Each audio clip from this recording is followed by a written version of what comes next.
Welcome back, everyone. William Wallace with the Animal Rescue League joins us now. And we don't have a dog or a cat today, not even a rabbit, because the Animal Rescue League takes all kinds. William, who do you have with you today?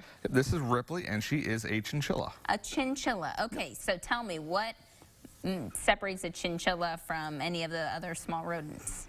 So these guys, you're gonna naturally be from South America. Right. They like to be up in up in the high climates, up in the mountains where it's a little bit cooler. They do have a lifespan of around 15 years or so, but they can live longer if, of course, they're well cared for.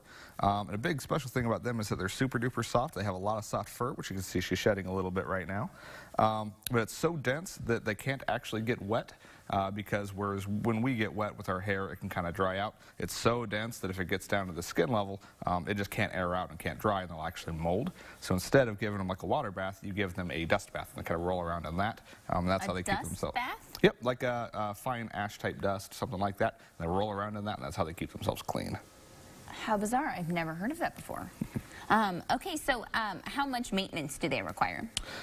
It's going to be comparable to like a guinea pig or a rabbit, whereas you're going to want to have a cage for them, of course, if they're in, at least when you're not home. And then you're going to want to clean it out every day. You can litter box train these guys, but it's kind of difficult to do. So for the most part, they just kind of do their business wherever they want to. So I recommend cleaning it every day. Beyond that, fresh food and water. These guys have a very simple diet where you're basically just give them pelleted food and some hay, like some Timothy hay. That's really all they have to do. I always recommend handling them pretty often so that they get used to being picked up and held, and they're going to be good with that. And you are seeing more of these at the ARL? Yes, we are seeing higher numbers of these guys come into the shelter, whereas we used to be maybe one every handful of months. Now we're getting one or two at a time, it seems, and we're getting pretty consistently so that we always have some in. Why is that? They're just becoming slightly more popular pets in the Midwest. You see, different pet stores, of course, will sell these guys.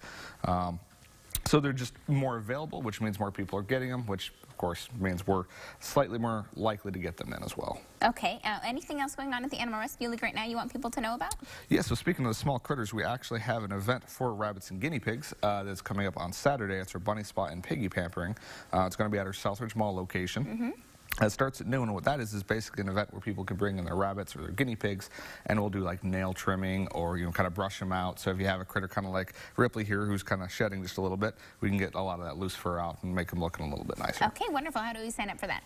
There actually isn't any sort of sign up that you need to do online. You just kind of show up at the event at the time and get in line, and we'll take care of all the products. And that's the same location where this chinchilla is as well. So yep, our Southridge Mall location. Okay, thank you so much, William, for being here. Nope, not a problem. There's all that info right there on your screen. We'll take a short break, and we have your forecast next.